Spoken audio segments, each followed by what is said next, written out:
Kredit götürəndə çox şeyi əvvəlcədən hesablayırıq. Aylıq ödənişi, qalan gəlirlə xərclərimizi necə qarşılayacağımızı. Hətta ödəniş gününün maaş günündən sonra olmasına da diqqət yetiririk ki, bir gün belə gecikmə olmasın. Amma bir məqamı çox vaxt unuduruq.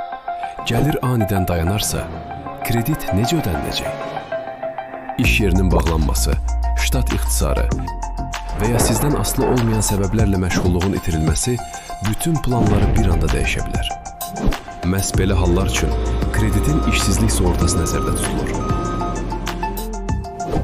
Sığorta hadisəsi təsdiqləndikdə, kredit ödənişləri müqavilə şərtlərinə uyğun olaraq müəyyən müddət ərzində sığorta şirkəti tərəfindən qarşılanır.